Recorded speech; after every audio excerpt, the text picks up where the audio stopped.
Hola, muy buenos días, muy buenas tardes o muy buenas noches. Mi nombre es Ricardo Neftalí y soy estudiante de la Facultad de Medicina y Cirugía de la UAPO. Hoy te voy a hablar de un tema referente a la materia de neumología, el cual es bastante interesante y lo es la neumopatía crónica. Comenzando con los antecedentes históricos, el término neumopatía crónica lo encontramos en textos de pediatría hasta 1970. Esta neumopatía crónica no corresponde a ninguna enfermedad propiamente dicha. Los autores clásicos mencionan que la bronquitis crónica en el niño no se reconoce como una entidad nosológica aislada, solo como una entidad en relación con infección crónica de vías aéreas superiores, asma, falla cardíaca crónica, presencia de cuerpo extraño en vías aéreas y fibrosis quística, entre otras.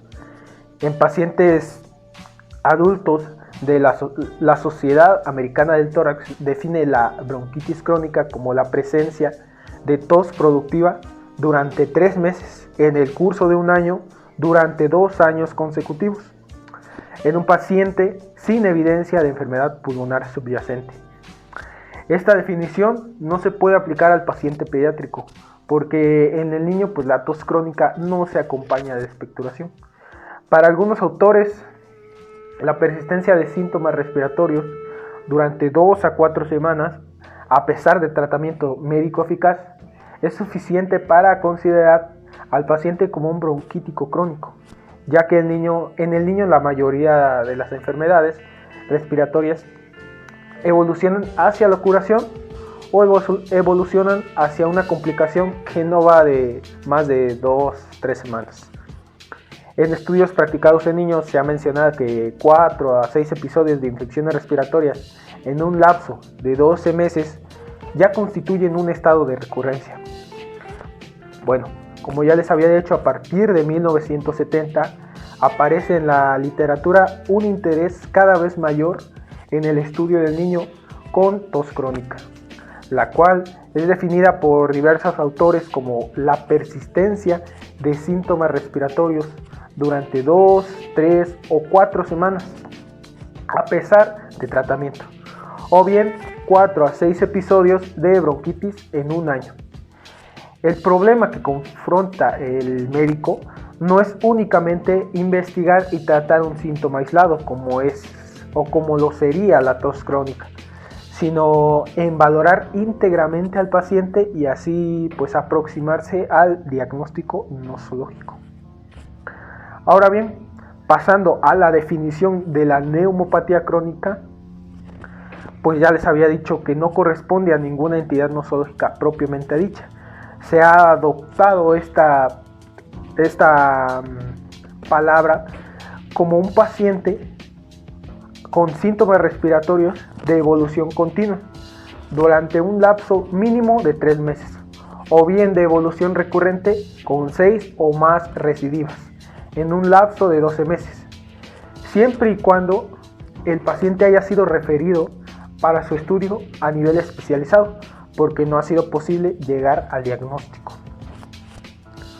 Pasando con lo que es la epidemiología, no existen estadísticas nacionales ni internacionales sobre lo que es la neumopatía crónica, pero se sabe que en el Instituto Nacional de Pediatría de México ocupa el primer lugar uno de los primeros lugares como causa de morbilidad en consulta externa y un lugar bastante alto de hospitalización en el departamento de neumología y cirugía de tórax.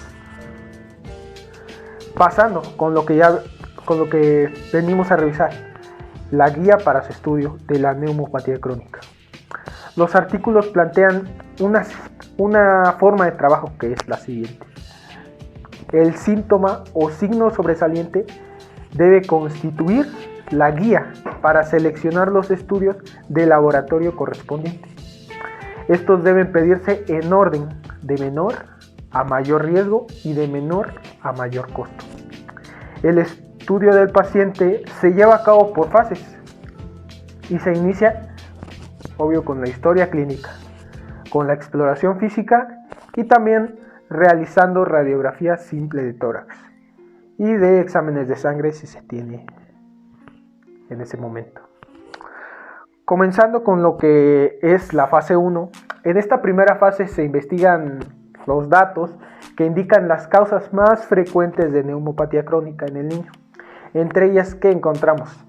Enfermedades maternas durante el embarazo, lo que debe investigarse la duración de la gestación, los antecedentes neonatales de hipoxia o de trauma con daño neurológico, valores subnormales en la somatometría, biliomeconial, prolapso rectal, cuadros sugestivos de bronquiolitis en los primeros meses de vida, antecedentes de atopia, reflujo gastroesofágico, trastornos de la deglución, broncoaspiración, estridor, presencia de estridor, infecciones repetidas de las vías aéreas superiores, infecciones en otros aparatos sistemas, historia familiar de neumopatía e historia familiar de muertes tempranas, entre otras. Es muy importante investigar los factores higiénicos, dietéticos y ambientales en el entorno del paciente, del niño, dentro de los cuales se destaca lo que es el tabaquismo pasivo, el contacto con enfermos del aparato respiratorio, los antecedentes terapéuticos y la respuesta al tratamiento. Al niño neumópata crónico, a su ingreso, se le van a solicitar algunos estudios. Como ya les había dicho, la radiografía simple de tórax. ¿Por qué? Porque es un estudio que tiene una considerable sensibilidad y porque es el más accesible de nuestro medio. Aparte de esa, se le puede solicitar una tomografía axial computada de senos paranasales para investigar la frecuente asociación entre enfermedades de vías respiratorias altas y bajas. Además de eso, una biometría hemática, por la misma información que ofrece sobre todo el estado general del paciente, la competencia de su aparato inmune, la presencia de infección a enfermedades alérgicas. Aparte de esos estudios, se le puede solicitar exámenes coproparasitoscópicos en serie. Algunos parásitos, si recordamos, algunos parásitos intestinales tienen una fase pulmonar en su ciclo vital, como son el Ascaris lumbricoides, la Uncinaria, el Stringyloides, el Echinococo granuloso y el Paragonimus mexicanus, entre otros. Bien, otros estudios al ingreso son la intradermorreacción a la tuberculina. Debemos recordar que la tuberculosis es una pandemia, sobre todo en países en desarrollo. Aparte de eso, el electrocardiograma para valorar la repercusión cardíaca de las enfermedades que afectan la función, la estructura pulmonar o ambas, o bien la presencia de signos de cardiopatía primaria. Además de eso, se puede solicitar pruebas funcionales respiratorias en el paciente neumópata.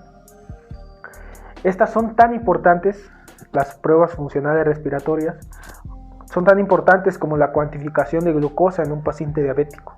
Sin embargo, la valoración de la función primordial del aparato respiratorio, que es la captación de oxígeno del medio externo, que es la difusión a través de la membrana alveolo capilar, otra función como es el transporte a los tejidos de oxígeno y la eliminación del CO2, se inicia en la clínica. Todos estos se inician en la clínica con la medición de la frecuencia respiratoria, con la investigación del tiro y de la presencia de cianosis. Por último, la oximetría de pulso. En lo que respecta a los estudios especializados, estos dependerán de su indicación precisa y por supuesto del equipamiento que tenga el centro de salud o centro hospitalario, dentro de los cuales se encuentra el monitoreo de flujo máximo, la espirometría en reposo y las pruebas con metacolina. Otras como la atletismografía, el gamagrama pulmonar ventilatorio de tipo perfusorio, el gamagrama con xenón o con galios radiactivos y pruebas que valoren básicamente la difusión pulmonar. Como ya les dije, va a depender mucho de la indicación, pero sobre todo del equipamiento que se tenga. Ahora bien, La exploración endoscópica de la vía aérea y de la vía digestiva alta es un procedimiento diagnóstico o terapéutico bastante esencial. La cuantificación de cloro en sudor debería practicarse sistemáticamente, porque la frecuencia de fibrosis quística en niños mexicanos pues es considerable. Además, pues es un procedimiento no invasivo, fácil de practicar, rápido y relativamente económico. Este test o prueba del sudor lo ilustro con la imagen superior derecha. Cuando en el estudio clínico y los exámenes de laboratorio practicados en la primera fase del estudio permiten fundamentar el diagnóstico, pues se prescribe el tratamiento específico, sin más ni más, y se excluye al paciente de la siguiente fase. Ahora bien, cuando no ocurre así, se procede a seleccionar el síntoma o signo sobresaliente para indicar los procedimientos auxiliares de diagnóstico, y en orden de menor a mayor riesgo, invasión y costo. Ahora bien, pasando a lo que es la segunda fase de estudio, se conforman 5 grupos de pacientes. 5 grupos, los muestro aquí y los vamos a ir desarrollando poco a poco. Comenzando con lo que es el grupo 1, lo conforman niños con una sospecha fundada de enfermedad de vías digestivas altas. En su mayoría son lactantes que presentan crisis de tos o asfixia en el momento de comer. Además de eso, presentan vómito frecuente, signos de rumiación, estertores roncantes o sibilantes, fiebre intermitente y ataque al estado general con muchas veces de nutrición severa. Es frecuente que haya antecedentes de hipoxia neonatal en estos pacientes o un antecedente de trauma obstétrico con daño neurológico de grado variable. Ahora bien, la radiografía en estos pacientes muestra signos sugestivos de broncoaspiración crónica.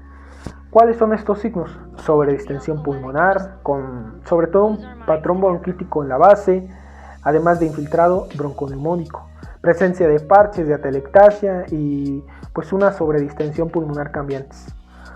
Además de una imagen en lo que se llama vidrio despulido, sobre todo en forma bilateral, en forma simétrica, en forma difusa, y por supuesto diversas combinaciones de estas imágenes que les comenté. Dentro del auxiliar diagnóstico, en este grupo está la serie esófago-gastro-duodenal, por ser el menos invasivo, por la gran cantidad de información que proporciona, principalmente por eso. La práctica sistemática de panendoscopía es recomendable en todos los casos. Esta permite observar directamente la causa de la enfermedad y valorar o tener en cuenta sus consecuencias. Debe tomarse la biopsia para el estudio anatomopatológico. Y en estas imágenes les ilustro la serie esófago-gastroduodenal y parte de una panendoscopía.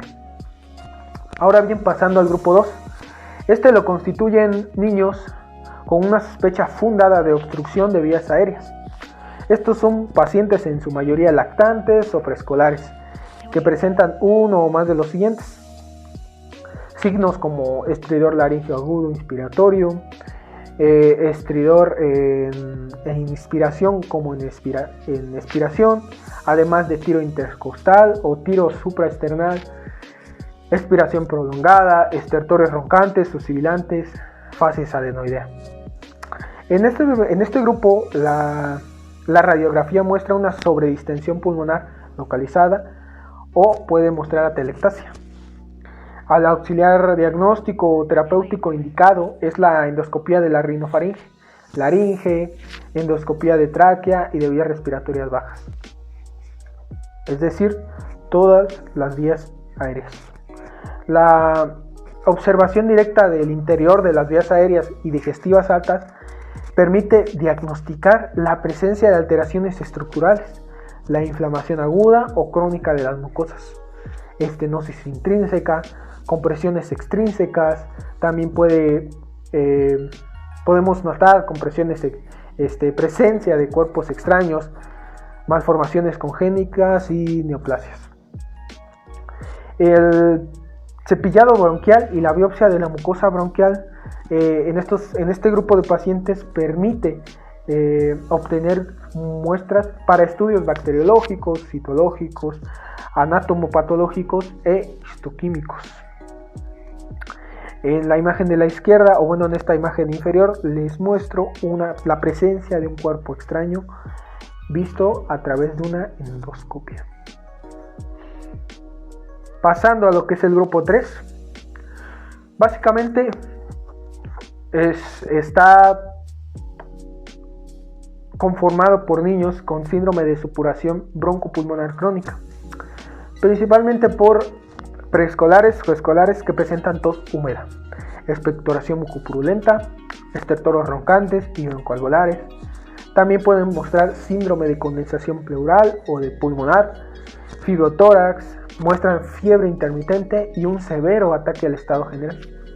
En este grupo de pacientes, la radiografía muestra imágenes de distorsión y retracción sugestivas de fibrosis con una destrucción pulmonar y bronquiectasia. Estos pacientes se abordan inicialmente con broncoscopía diagnóstica y al mismo tiempo una broncoscopía terapéutica. Es decir, esta broncoscopia o broncoscopía sirve de dos maneras, tanto diagnóstica como terapéutica. Principalmente en presencia de cuerpos extraños no diagnosticados. En otras ocasiones permite el drenaje de abscesos pulmonares, esta misma broncoscopia, la aspiración y lavado broncoalveolar, la toma de biopsia del área afectada. Deben practicarse también estudios de imagen para descartar sobre todo secuelas del tipo de bronquiectasia, de estenosis de un bronquio. En estos últimos años se destacan las ventajas de la tomografía axial computada de alta resolución en el estudio del árbol bronquial y en el estudio del intersticio pulmonar en el paciente pediátrico. Pero como ya les dije, debe valorarse la presencia en el centro hospitalario. El grupo 4, ¿por quiénes está conformado? Son niños con una sospecha fundada de afección intersticial. En su mayoría, este grupo está conformado por escolares o por adolescentes con una dificultad respiratoria progresiva. La sospecha fundada de afección intersticial está dada por el signo radiológico descrito como patrón lineal, como patrón reticular, como patrón nodular, en vidrio despulido o en panal de abeja. Cada uno de estos patrones puede mostrar cualquier distribución. Podría ser una distribución difusa, bilateral, simétrica, bordes precisos, y sobre todo ausencia del broncograma aéreo y sin una adenopatía iliac. El antecedente de la atopia es prácticamente constante en estos pacientes, en este grupo. El estudio de estos casos requiere de elevada sensibilidad clínica.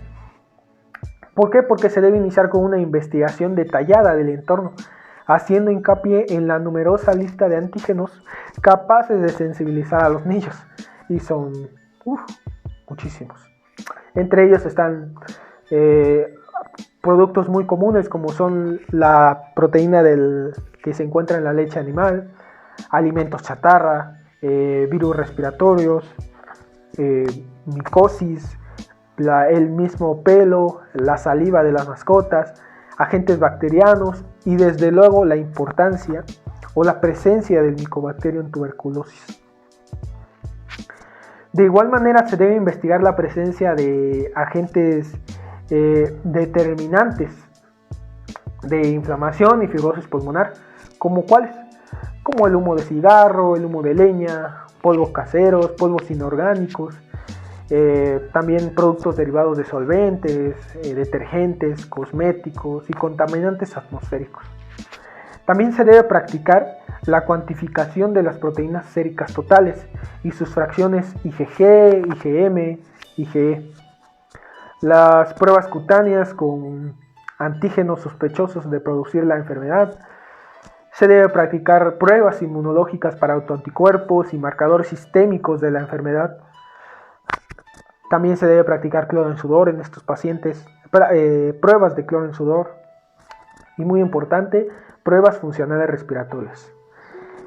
En casos complejos, este grupo de pacientes está indicado practicar biopsia pulmonar por pleuroscopía. Creo que se las muestro en esta imagen. Bueno, la presencia de granulomas y de inflamación aguda favorece el diagnóstico de alveolitis alérgica extrínseca. Esta alveolitis alérgica extrínseca es de pronóstico relativamente benigno. Ahora bien, en la ausencia de granulomas, tras la pleuroscopía, con un predominio de fibrosis, esto se debe orientar más hacia una neumonitis de origen intrínseco, la cual es de muy mal pronóstico. Pasando a lo que es el grupo 5, el cual está conformado sobre todo por niños con una sospecha fundada de cardiopatía subyacente, en su mayoría lactantes o preescolares, en los cuales los síntomas respiratorios se asocian con síntomas o signos que sugieren enfermedad cardiovascular. ¿Qué signos? Soplo, presencia de frémito, presencia de cardiomegalia, insuficiencia cardíaca, cianosis, hipertensión arterial pulmonar. En estos pacientes es obligado el estudio hemodinámico con ecocardiograma Doppler y una medición indirecta de la presión arterial pulmonar. No existen estadísticas nacionales ni extranjeras de neumopatía crónica. Perdón, aquí me había quedado. En conclusión, todos los grupos de edad, esta neumopatía crónica puede afectar todos los grupos de edad, pero afecta principalmente a menores de 17 años. Y en esta tablita les muestro principalmente las afecciones y a qué nivel se encuentran dependiendo la edad del paciente. No es lo mismo, no son las mismas afecciones o los signos que va a mostrar un lactante de 3 meses a lo que es un adolescente de 12 a 17 años.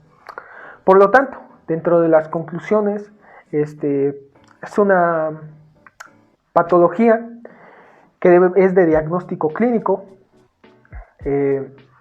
Es importante individualizar el diagnóstico y tratamiento en cada uno de los pacientes.